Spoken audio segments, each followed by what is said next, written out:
안녕하십니까. 8월 6일 화요일 모닝 브리핑입니다. 어제 큰 폭으로 하락했던 코스피, 오늘은 반등을 시도할 것으로 예상이 됩니다. 지금 코스피 야간 선물 지수, 9월물 야간 선물 지수가 전일 대비 12.4포인트 오른 342.85포인트로 마감을 했습니다. 거래량도 꽤 있죠. 자, 요거 감안했을 때 오늘 국내 증시는 상승 출발하면서 반등을 시도할 것으로 예상이 됩니다. 자, 자세한 내용 준비된 사항 보면서 말씀을 좀 드리도록 하겠습니다. 자, S&P 500 지수는 2022년 9월 이후에 가장 큰 일간 하락률을 보였습니다. 마이너스 3%였죠. 나스닥 지수는 마이너스 3.43%로 하락 마감했습니다. 자, 핀비닷컴 가보시죠. 일단 다우지수 1000포인트 넘게 빠졌습니다. 2.6%인데요. 거의 뭐 하락 출발에 반등이 없죠. 자, 나스닥은 시초가 하락 출발해서 낙폭을 좀 줄였습니다. 그럼에도 불구하고 마이너스 3.43% 하락 마감했습니다. S&P 500 지수도 시초가 대비해서 낙폭은 줄였지만 3%죠. 하락률이 꽤 컸다는 얘기입니다. 그럼 우리가 여기서 자, 준비한 내용 다시 볼까요? 요걸 한번 보시죠. 일단 VIX도까지 설명을 좀 하시죠. 일단 나스닥 지수 기준으로 200일 이동 평균선에 이르렀을 때, 뭐 깨트렸을 때, 혹은 근접했을 때나 그러면 이 저점이 되는 경우가 많았다는 얘기입니다. 기술적 분석상. 자, 이번에 너무 황당하게 단기간에 급락을 했습니다. 그래서 나스닥도 200일선을 깨트린 채 시작을 했습니다. 200일선을. 200일선. 오늘 200일 이동평균선이 지금 얼마입니까? 15,825포인트인데 오늘 나스닥 시작가가 15,712포인트입니다. 그러니까 200일선 아래 시작에서 낙폭을 줄이는 양봉 흐름이 나왔다는 겁니다. 이게 상당히 좀 의미가 있죠. 물론 전날 대비 3.43% 하락 마감했습니다만 딥바이어 이 투매가 나오면서 저가 매수에도 유입이 좀 되었다는 겁니다. 요 점을 좀 감안을 하셔야 됩니다. 그리고 S&P 500 지수도 한번 보시죠. S&P 500 지수도 거의 200일선까지는 내려갔지 않았지만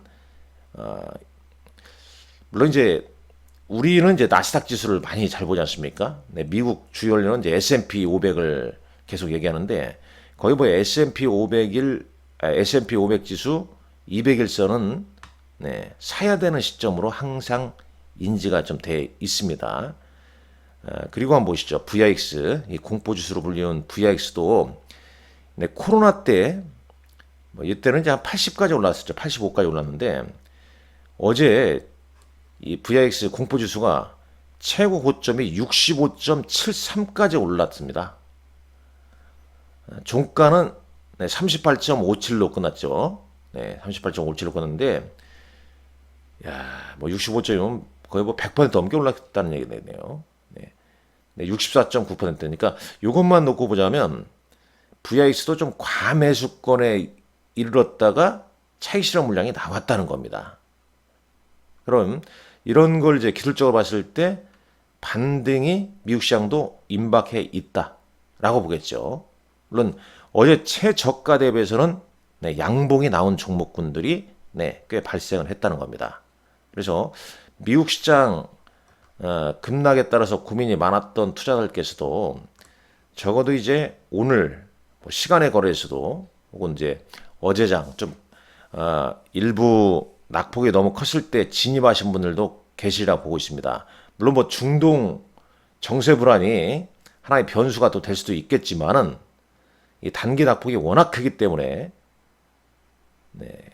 기술적 반등이 임박해 있다라고 저는 보고 있고 그거에 또 맞춰서 단기 대응 구간이라고도 좀 보여집니다.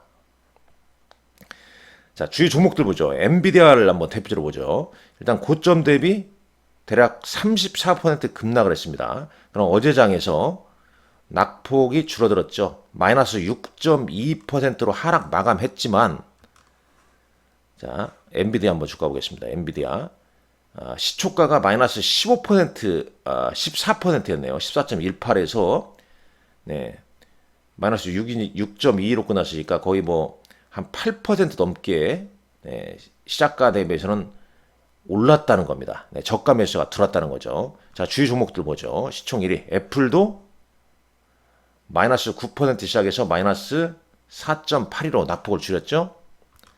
자, 마이크로소프트 역시 마찬가지입니다. 마이너스 5.6에 시작해서요. 네, 4.73 시작해서 마이너스 3.27로 낙폭을 줄였습니다. 물론 네, 윗꼬리가 좀 달려져 있네요. 네, 뭐, 테슬라도 보시죠. 엔비디아 봤죠? 네, 테슬라도 마이너스 10.8% 하락 출발해서 종가는 마이너스 4.24 네, 낙폭을 줄였습니다. 뭐 대다수 종목군이 다 마찬가지입니다. 브로드컴 네, 뭐 등등등 해서요. 네, 쭉 다 나오죠. 자, ETF도 마찬가지입니다. 네, ETF도 뭐 스파이 같은 경우에 그러니까 이제 자, 이게 지금 뭐 스파이 S&P 500이라고 보시면 되겠는데 거의 뭐 동일합니다. 쭉 뭐 다른 ETF 지수도 조금 이따 한번 보겠습니다만은 물론 이제 여기 그림상에 보게 되면 S&P 500 맵을 보게 되면 그냥 다 빨갛죠. 다 하락했죠. 뭐 그러니까 오늘은 이 S&P 500 맵을 보는 것보다는 네, 종목별 차트를 보고 시작가 대비 양봉의 흐름이 얼마나 나왔냐 이걸 봐야겠죠. 그러니까 오늘 같은 경우는 이제 결과론적으로 인버스가 이렇게 올랐지만은 인버스는 네, 시장에 반등이 나오게 되면 차익 매물이 나올 소지가 높다는 것도 네, 참고를 좀 하셔야 될 것 같습니다. 네, VIX 공포지수 놓고 보자면 65까지 올랐던 게 차익 매물 나오면서 38로 끝났습니다. 그러니까 미국 시장도 아주 특별한 악재가 오늘 작용되지 않는다면 오늘 밤에는 네, 상승을 해야 되는 구간으로 네, 보여지는 거죠. 자, 국내 증시는 하루 빠를 겁니다. 네, 특히 코스피 200 야간 선물 지수가 12.4포인트면 거의 4%, 3.3% 후반대죠. 3% 중반대 정도 오늘 네, 이 숫자로 인다면 그 정도 상승 출발해서 흐름이 나오겠죠. 특히 이제 일본 증시랑 함께 봐야 됩니다. 일본 니케이 지수랑 네, 여기서 중요한 게 뭐 일본 니케이 250 지수 네, 반등 여부 네, 요거 상당히 좀 중요하고 일본 뭐 이 사태가 이 엔캐리 트레이드 때문에 그런 거 아니겠습니까? 금리 인상에 따른 엔캐리드 흐름에 어떤 변화가 나온 거 아니겠습니까? 일본 시장은 말이죠. 뭐 올해 엄청 좋았다, 많이 올랐다, 좋았다, 뭐 이런 얘기 나왔습니다만, 네, 올해 오른 거 다 까먹었죠. 네, 마이너스가 된 거죠. 보시죠, 여기 연간으로 한번 볼까요? 연간 보게 되면 올해 고점이니까 거의 뭐 25% 올랐어요 오늘 올해 일본 지수가 그러다가 마이너스 5.99 6% 하락했습니다. 그러니까 최고가 대비해서는 30% 넘게 하락을 했다는 겁니다. 참 다소 정말 황당한 상황 아니겠습니까 이게 네, 황당하죠. 자, 그래서 일본의 일봉 차트 어제 12% 급락했는데 오늘 이제 일본 시장이 이제 반등 일본 시장 반등 보여주면서 우리 시장도 그대로 좀 따라가겠죠. 네.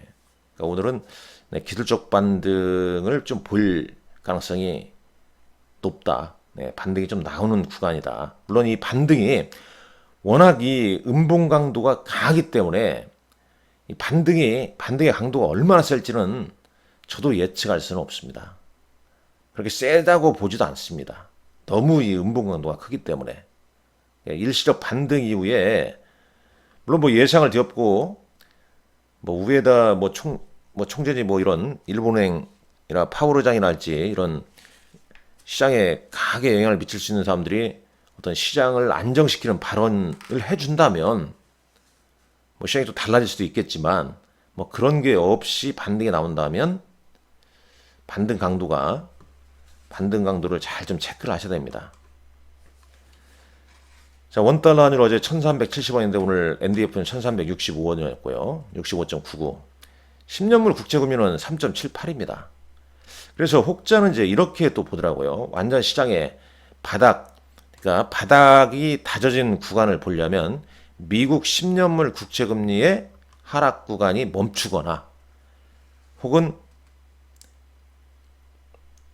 엔화, 엔달러의 지금 엔화 약세가 멈추던지,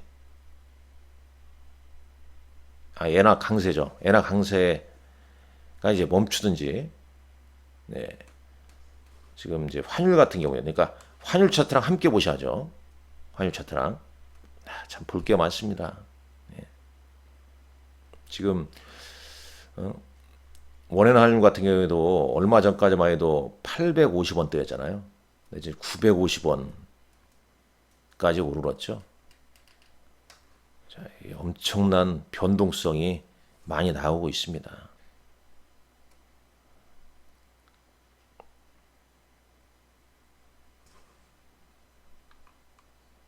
이 환율의 변동, 그러니까 엔화의 지금 최근에 어떤 흐름이 저지되는 구간이나 미국 10년물 국채금리가 바닥을 치고 변곡점이 발생하거나 요거의 흐름에 따라서 글로벌 증시가 요동을 멈출지 잘 좀 체크를 해봤습니다.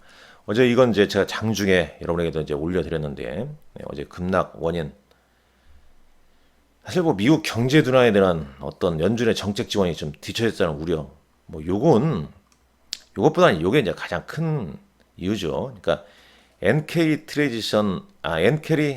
트레이드 롱 포지션을 이제 정리를 한 거죠. 그에 따라 이제 아시아 증시가 급락을 한 겁니다.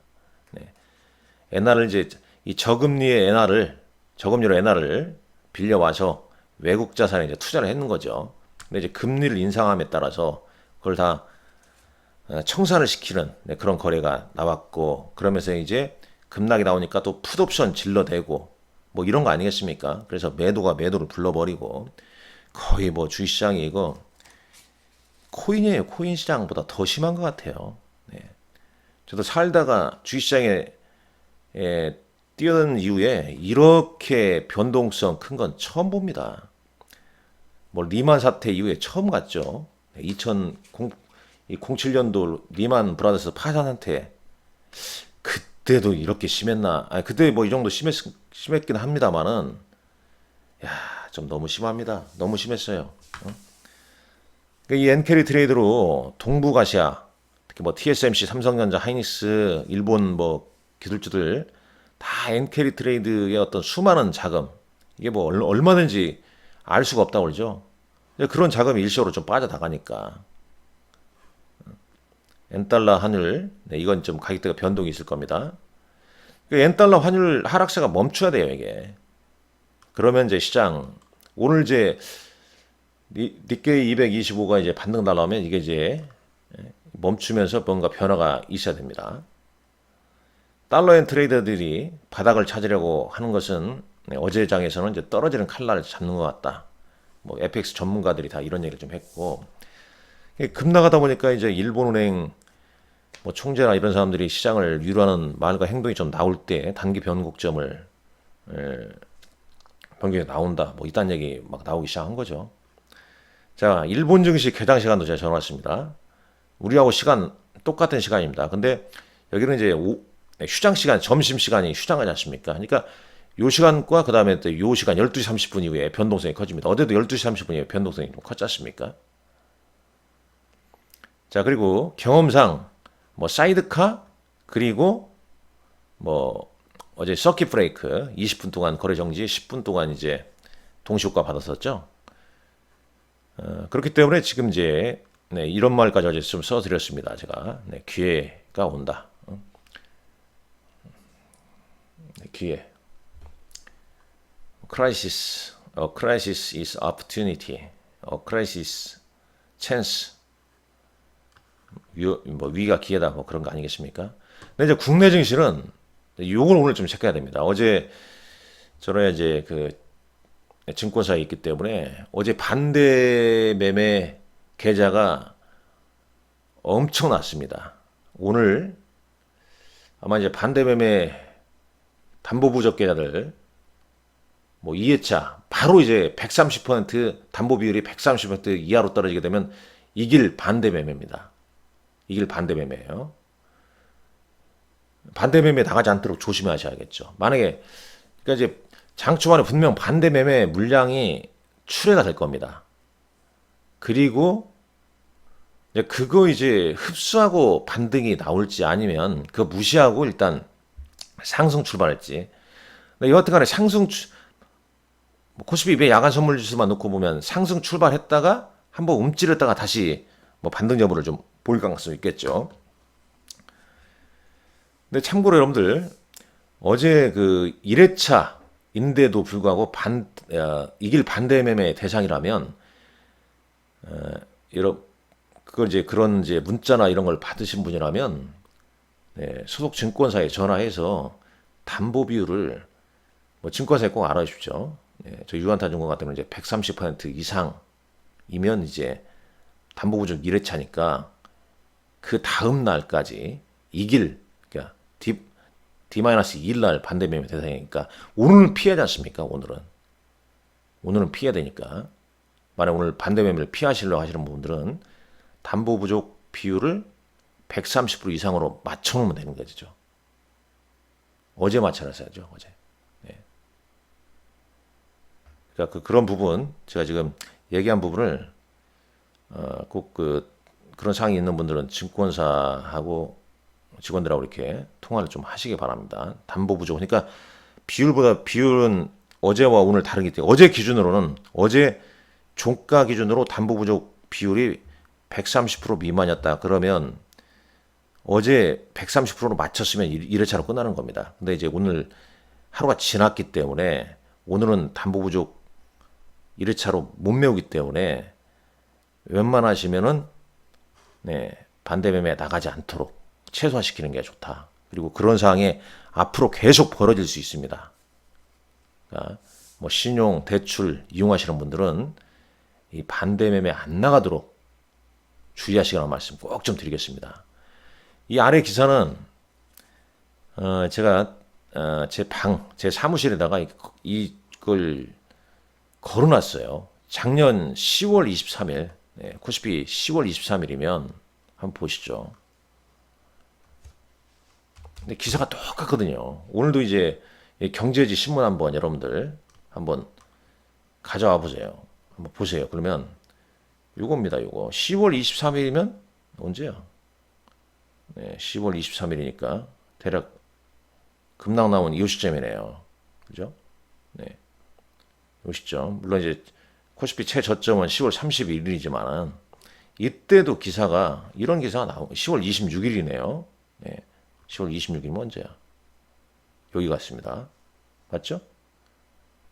뭐 거의 뭐 최저점 바닥에 임박했대. 이때 이제 기사가 이런 기사가 나온 거예요. 하한가 더 쏟아지나 담보 부족 계좌 3배 폭증. 자, 반대매매는 바닥 신호. 이런 내용이 났단 말입니다. 한국경제신문이었는데요.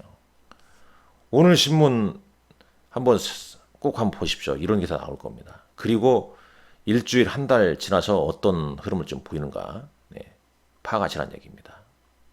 어제 코스피 지수 이렇게 끝났죠. 뭐 니케이하고 비슷하지 않았습니까? 니케이는 더 빠지지만 그래도 우리 시장 막판에 낙폭은 조금 줄였습니다. 수급상이 이랬었죠. 1조 5천억 팔았어요 어제요. 종가 기준이었습니다. 근데 종가에 보니까 외국인들 선물은 순매수로 돌렸더라고요. 순매수로. 얍상하죠. 얍상합니다. 야, 선물 더 샀네요 어제. 9,400억. 엄청 질렀군요. 낙폭이 워낙 크니까 오늘 이제 기술적 반등을 보고 질렀다라고 봐야 됩니까? 자, 그리고 이런 거. 어제 이런 자료 다 보내드렸습니다. 한국 증시 서킷 브레이크 발등 시기이고, 그다음에 이게 급락 이후에 일주일 후에, 그 다음에 한 달 후에, 요때 08년 리만 사태 이후 제외하고 대부분 좀 올랐습니다. 뭐 빠진 적도 있지만은. 이렇게 되겠습니다, 여러분들. 무엇보다도 오늘 포인트는 미국 증시 하락했지만 지수는 다 양봉이 나왔다. 그리고 나스닥 지수는 200일선에서 치고 반등이 나왔다. S&P도 200일선 근접에 있다. VIX 과매수권에서 차익 매물이 나왔다. 그리고 코스피 200 야간 선물 지수는 3% 중반대 반등했다. 이걸 감안했을 때 오늘장 반등을 기대해 보겠습니다. 그러나 반등의 강도와 연속성은 쉽게 좀 예단하기는 좀 어렵습니다. 무엇보다 투자자 여러분들께서는 이 어려운 장에 특히 이제 이 반대 매매 나가지 않도록 항상 유의하시라는 말씀 드리면서 모닝 브리핑 마치도록 하겠습니다. 여러분들 힘내십시오. 화이팅입니다.